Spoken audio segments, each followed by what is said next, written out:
Bismillahirrahmanirrahim. Assalamualaikum warahmatullahi wabarakatuh. Kembali lagi bersama saya Osep Yasir. Teman-teman, pada video kali ini saya akan menjelaskan tentang etika keperawatan. Sebelum itu, teman-teman jangan lupa untuk subscribe, and like, dan tekan tombol loncengnya teman-teman ya.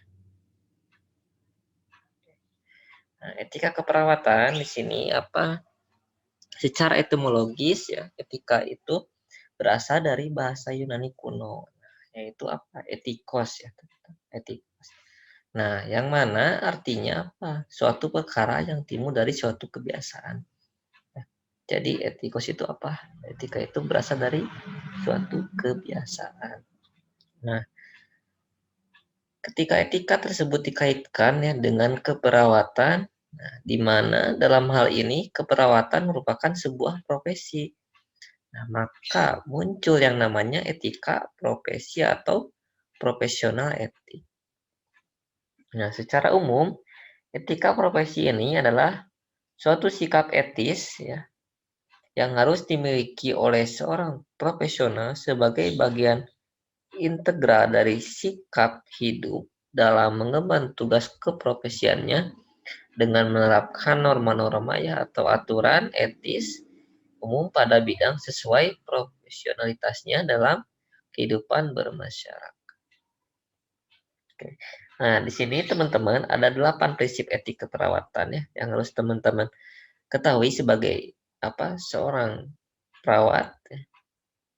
Nah, di sini dalam profesi keperawatan ada 8 prinsip etik keperawatan yang harus diketahui oleh perawat dalam memberikan asuhan keperawatan kepada penerima layanan keperawatan baik individu, kelompok, keluarga, atau masyarakat.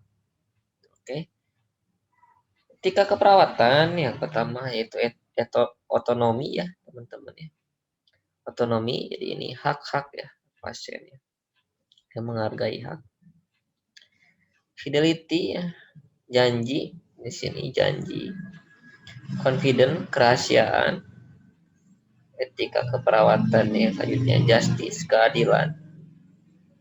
Non-mafien tidak merugikan. Veracity jujur. Benevolent berbuat kebaikan, buat baik. Accountability accountability standar yang pasti ya. Jadi kita harus memberikan asuhan keperawatan ya dengan standar yang pasti. Oke. Yang pertama otonomi ya. Di sini otonomi adalah memberikan kesempatan kepada klien dan keluarga untuk memberikan keputusan secara mandiri tanpa intervensi dari orang lain.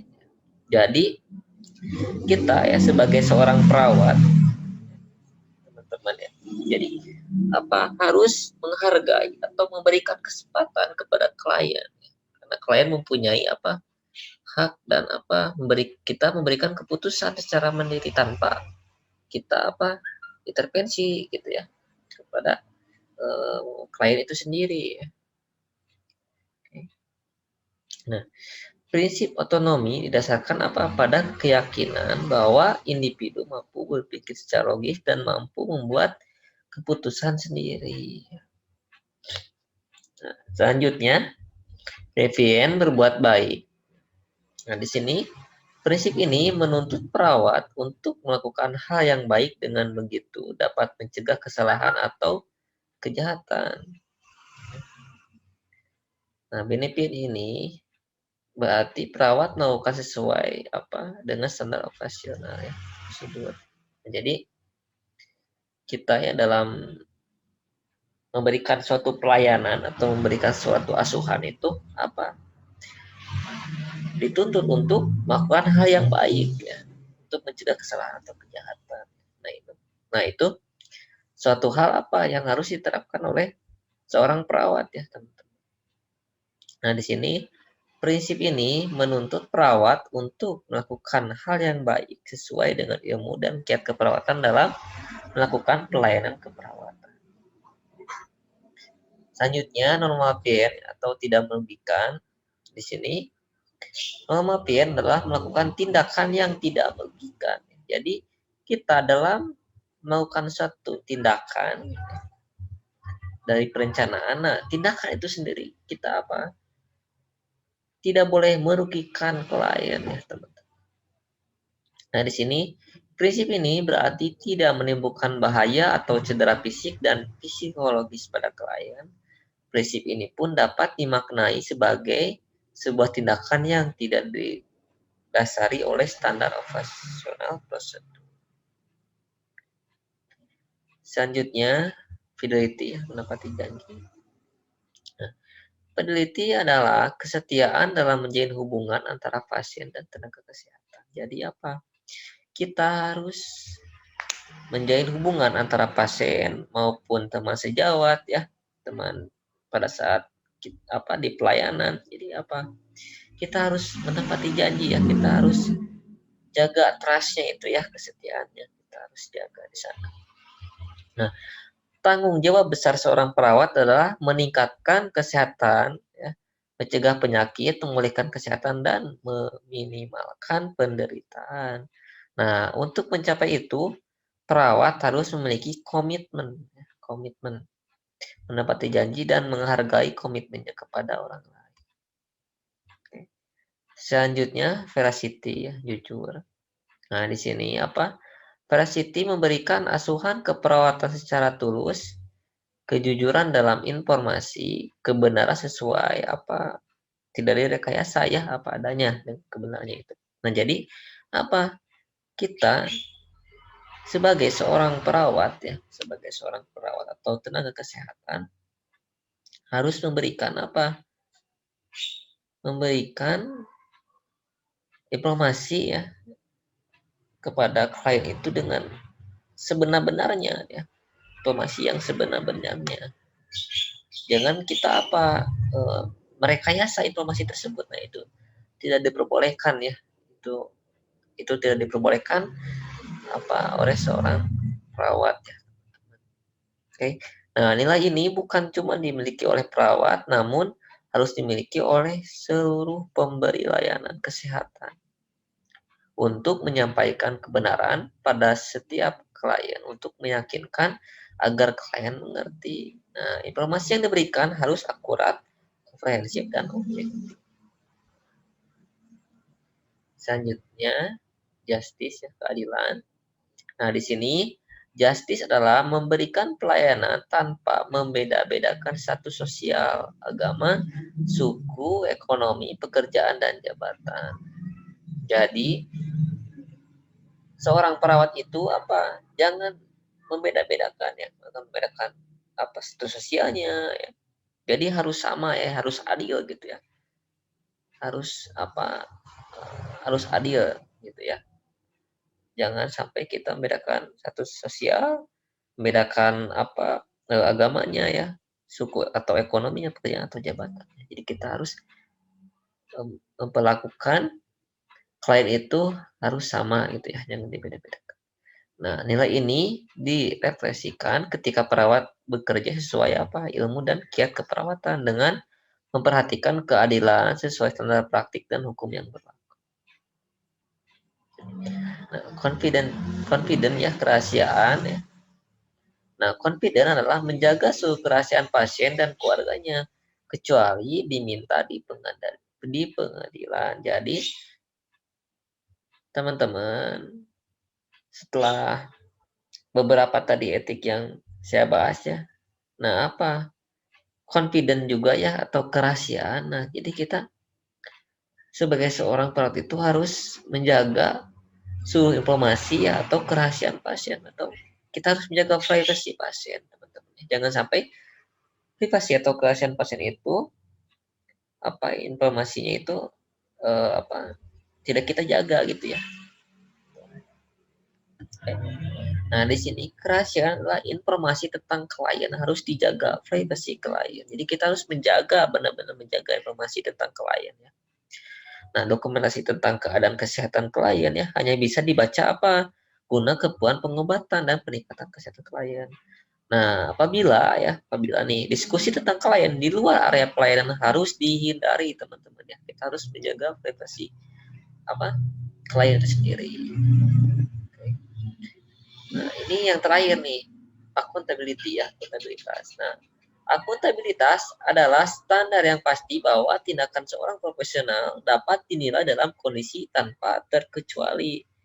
Jadi apa? Kita membuat ya teman-teman ya, membuat sesuatu asuhan keperawatan dalam suatu pelayanan itu harus sesuai standar teman-teman ya, harus sesuai standar dan profesional gitu ya, dalam kondisi apapun itu. Nah, di sini contoh nih teman-teman. Perawat bertanggung jawab pada diri sendiri, profesi, klien, sesama teman sejawat, karyawan, dan masyarakat. Jika perawat salah memberi dosis obat kepada klien perawat, dapat digugat oleh klien yang menerima obat. Nah, dokter yang memberi tugas delegatif dan masyarakat yang menuntut kemampuan profesional. Nah, maka di sini teman-teman harus Harus sesuai standar ya, harus profesional. Oke. Oke, kita masuk ke contoh soal teman-teman ya. Oke, yang pertama, pasien laki-laki berusia 80 tahun dirawat di penyakit dalam dengan dengan CAF ya, atau jantung grade 4. Nah, pasien menyatakan telah siap meninggal dan lebih berbahagia bisa bertemu Tuhannya dan menolak untuk tindakan apapun. Nah, kondisi pasien menurun kesadaran sopor koma dan mengalami henti jantung. Nah, perawat tetap melakukan tindakan RJP. Manakah prinsip etik yang dilakukan oleh perawat? A. Justice. B. Fidelity. C. Autonomy. D. Beneficence. Nah, di sini kan? Di sini pasien mempunyai hak untuk mengolah dan memutuskan tindakan. Nah, yang boleh dan tidak boleh dilakukan terhadap dirinya sepanjang perawat telah menjelaskan dengan benar dan profesional ya, dengan proporsional. Namun keputusan tetap di tangan pasien ya. Nah, kita lihat nih di kasus ini pasien ya telah menyatakan siap meninggal ya, dan menolak untuk tindakan apapun. Nah, namun di sini pasien ternyata henti jantung, perawat melakukan tindakan RJP. Nah, namun di sini lihat nih keputusan tetap di tangan pasien atau keluarga. Nah, pada kasus ini perawat melakukan tindakan RJP ya. Padahal pasien menolak untuk tindakan apapun ya, sebelumnya itu. Nah, maka perawat mengabaikan hak otonomi ya pasien. Jadi jawabannya C. Jadi kita harus memperhatikan otonomi pasien ya, hak itu sendiri.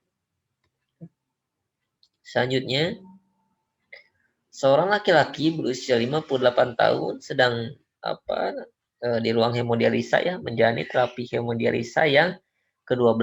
Nah, pasien mengatakan merasa bosan dan dengan pengobatan yang dijalani. Nah, perawat berinteraksi dengan pasien, menjelaskan tujuan hemodialisa dan memaksimalkan nilai serta pemahaman tentang kualitas hidup yang baik.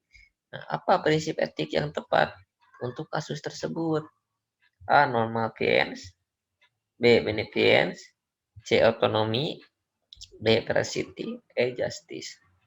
Oke. Di sini kita lihat nih untuk optionnya normal fiance itu kan tidak merugikan ya. Nah, di sini kita lihat nih pasien merasa bosan dan perawat berinteraksi menjelaskan tujuan dan memaksimalkan nilai ya untuk tentang kualitas hidup yang baik. Di sini norma PN tidak ya, tidak termasuk. Nah, di sini berbuat baik nih PN. Oke, kita lihat. Di sini perawat berinteraksi dengan menjelaskan tujuan yang menderisa dan meningkatkan nilai ya tentang kualitas hidup yang baik. Nah, pada saat di sini lihat pasien itu mengatakan udah bosan gitu ya dengan pengobatan yang dijalani. Nah, di sini berarti perawat berbuat baik ya, beneficent ya. Prinsip etik yang harus diterapkan pada kasus adalah beneficent karena perawat melakukan hal yang baik, menjelaskan tujuan hemodialisa dan memaksimalkan nilai pemahaman tentang kualitas hidup yang baik. Jadi jawabannya B ya, beneficent ya, berbuat baik. Oke. Selanjutnya, seorang laki-laki berusia 34 tahun dirawat di ruang penyakit dalam karena diduga terinfeksi HIV. Hasil pengkajian, nyeri menelan ya, terdapat kandidiasis oral, pemeriksaan HIV-nya positif. Nah, kondisi pasien hanya diketahui oleh istrinya. Nah, namun istrinya meminta perawat untuk tidak memberikan informasi kondisi pasien kepada keluarganya. Ya. Perawat menolak menyampaikan kondisi pasien sebenarnya kepada anggota keluarga yang lain. Nah, apakah prinsip etik pada kasus tersebut? Oke. A. Fidelity ya. A. Fidelity ya janji.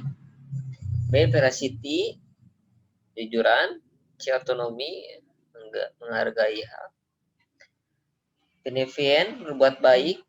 E. Confident kerahasiaan. Nah, di sini kita lihat nih pasien yaitu positif HIV ya. Hanya istri yang mengetahui dan istrinya pun apa? Menolak untuk apa? Memberikan untuk menjaga kerahasiaan pasien gitu ya. Tidak memberikan informasi nih kondisi pasien kepada keluarganya. Nah, perawat apa? Menolak menyampaikan kondisi pasien sebenarnya kepada anggota keluarga yang lain. Jadi di sini perawat apa? Menjaga kerahasiaan ya. Confident. Nah, di sini lihat nih. Prinsip etik yang harus diterapkan pada kasus itu adalah confident. Karena keluarga meminta perawat untuk menjaga kerahasiaan dan tidak menyampaikan kondisi sebenarnya kepada anggota keluarga yang lain. Jadi jawabannya ya, confident. Oke. Selanjutnya, seorang perawat melakukan pelayanan keperawatan di ruang penyakit dalam. Perawat memberikan pelayanan yang terbaik pada kelas utama dengan biaya mandiri. Nah, tetapi memberikan pelayanan sekedarnya pada pasien yang menggunakan asuransi tertentu. Nah, dengan alasan selalu menunggak pembayaran. Nah, apakah prinsip etik yang dilanggar perawat pada kasus tersebut? Oke. A. Benevolent, berbuat baik. B. Autonomi, ya, menghargai hak. Justice, adil. D. Veracity, jujur. E. Fidelity, janji. Ya. Nah, di sini kita lihat nih. Benevolent ya, berbuat baik. Perawat apa? Memberikan pelayanan yang baik ya pada kasus utama. Nah, namun ada perbedaan nih. Sekedarnya pada asuransi tertentu. Oke, di sini tidak ya, bukan ya, benevolent bukan. Autonomi, menghargai hak, di sini juga sama ya, tidak ada ya, termasuk. Nah, di sini justice nih, keadilan. Kita lihat nih, perawat memberikan pelayanan yang terbaik pada kasus utama, namun berbeda sekedarnya pada apa asuransi tertentu. Nih, berarti di sini apa? Tidak adil ya, tidak memperlakukan apa kayak itu sama gitu ya. Oke, nah berarti di sini apa? Justice ya teman-teman ya. Nah, justice adalah memberikan pelayanan tanpa membeda-bedakan. Ya. Nah, pada kasus ini perawat memberikan pelayanan sekedarnya pada pasien yang menggunakan asuransi tertentu. Nah, maka jawabannya adalah C, justice. Oke. Selanjutnya, seorang laki-laki berusia 35 tahun dirawat dengan keluhan batuk berdahak sejak 2 bulan yang lalu dan diare sejak 1 bulan yang lalu. Nah, hasil pemeriksaan fisik, kesadaran kompos medis, tekanan darah 130/80, pernapasan 28 kali, nadi 88 kali, suhu 38,3 derajat Celcius. Nah, pasien akan dilakukan pemeriksaan ELISA tanpa sepengetahuan pasien. Manakah prinsip etik yang dilanggar pada kasus tersebut? A. Justice. B. Veracity. C. Fidelity. D. Autonomi. E. Benevolent. Oke, di sini kita lihat justice di sini adil, keadilan. Di sini lihat nih pasiennya apa? Pasien akan melakukan pemeriksaan ELISA tapi tanpa sepengetahuan pasien. Kayak di sini bukan ya, bukan tentang keadilan. Veracity juga apa? Kejujuran ya di sini bukan ya. Fidelity, oke, fidelity janji di sini tidak ada janji ya, teman-teman kita lihat. Otonomi. Nah, di sini hak pasien, teman-teman ya. Hak pasien nih di sini yang tidak diterapkan ya etik yang dilanggarnya apa? Karena tidak ada persetujuan. Pasien akan melakukan pemeriksaan ELISA tapi tanpa sepengetahuan pasien. Di sini tidak ada persetujuan ya. Nah, otonomi adalah memberikan kesempatan kepada klien dan keluarga untuk memberikan keputusan secara mandiri tanpa intervensi dari orang lain. Nah, pada kasus ini pasien akan dilakukan pemeriksaan ELISA tanpa sepengetahuan pasien. Nah, maka Apa pada kasus ini mengabaikan hak otonomi pasien? Jadi jawabannya D ya. Jadi otonomi ya jawabannya. Oke. Selanjutnya, seorang laki-laki berusia 40 tahun dirawat di ruang penyakit dalam dengan keluhan sesak napas. Nah, hasil pengkajian didapatkan pasien masih belum mengetahui masalah yang sedang dialaminya. Nah, saat perawat menghampiri, dia kemudian bertanya dan perawat menjawab sesuai dengan catatan medis yang dibaca sebelumnya. Nah, apakah prinsip etik yang terlibat pada kasus tersebut? A. Non-mafien, tidak merugikan. B. Benevolent, berbuat baik. C. Otonomi, menghargai suatu hak. D. Fidelity, ya, fidelity janji. E. Veracity, jujuran.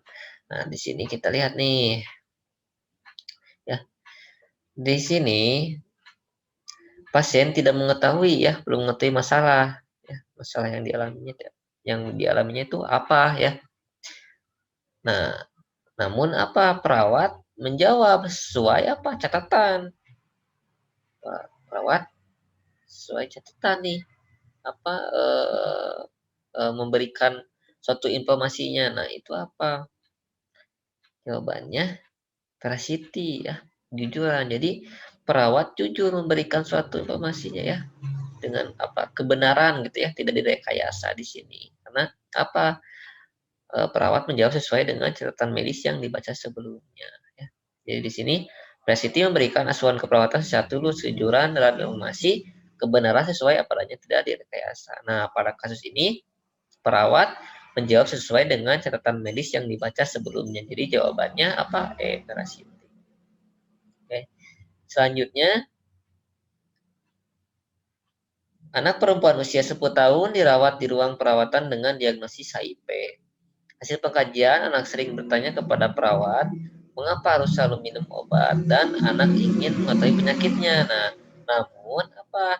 Nenek pasien melarang perawat untuk memberikan penyakitnya. Apakah dilema etik yang terjadi pada kasus tersebut? A. Fidelity. B. Justice.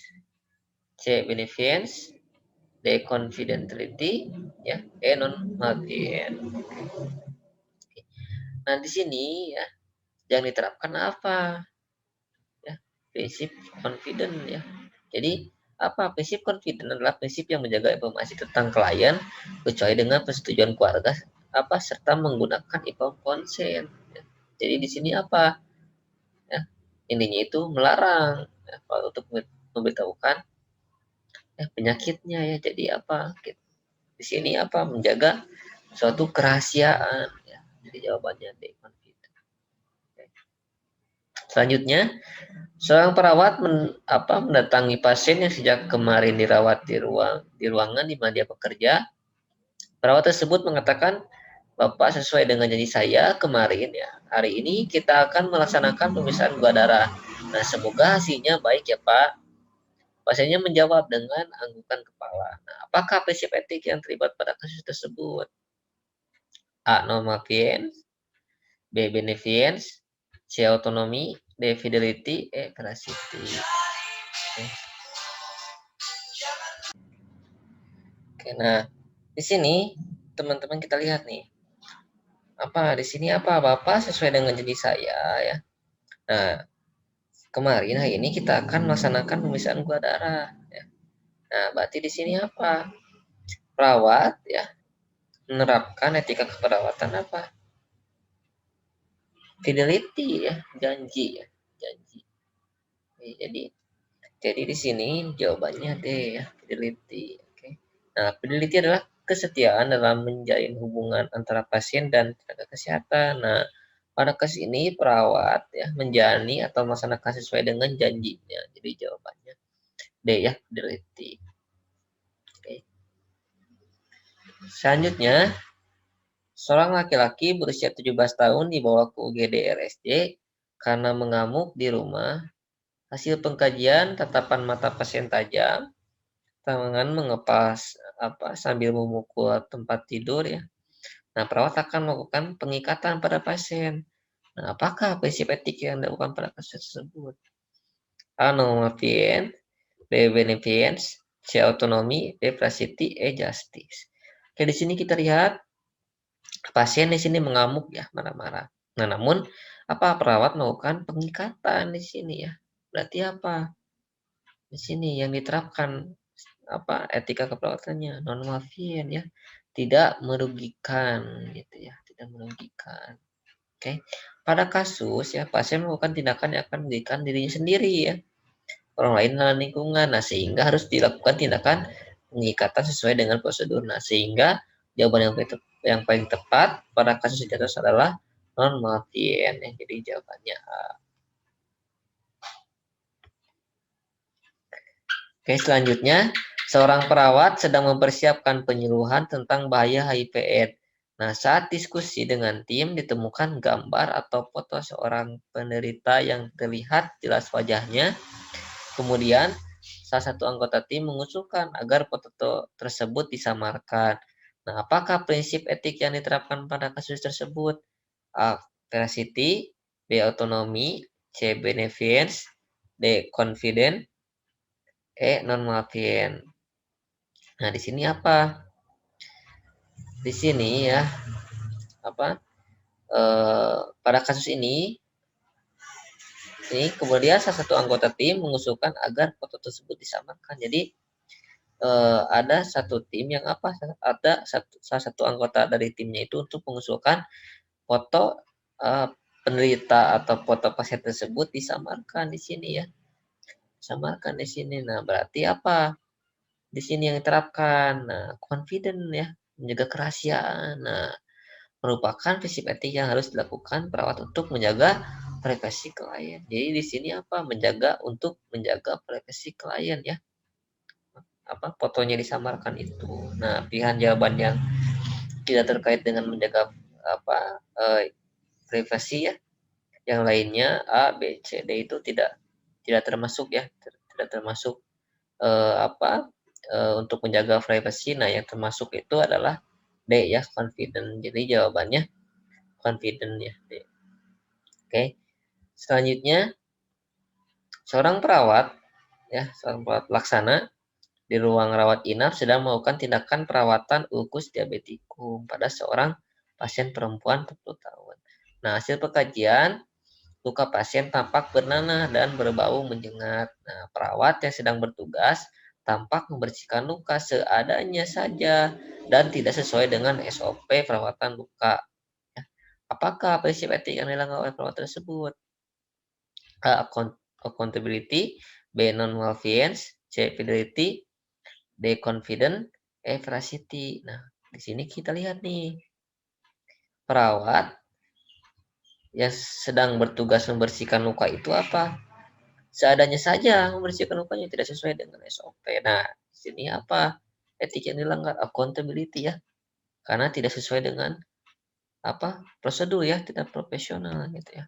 Nah, di sini akuntabilitas adalah standar yang pasti bahwa tindakan seorang profesional dapat dinilai dalam kondisi tanpa terkecuali. Nah, pada kasus ini perawat tampak membersihkan luka seadanya saja dan tidak sesuai dengan SOP ya. Nah, maka jawabannya A ya, accountability. Oke, teman-teman, untuk video kali ini cukup sekian teman-teman ya. Mudah-mudahan bermanfaat untuk teman-teman perawat. Nah, maka sebelum itu teman-teman jangan lupa untuk dukung channel ini dengan tekan tombol subscribe ya, like dan tekan tombol loncengnya. Oke teman-teman, salam kompeten. Wassalamualaikum warahmatullahi wabarakatuh.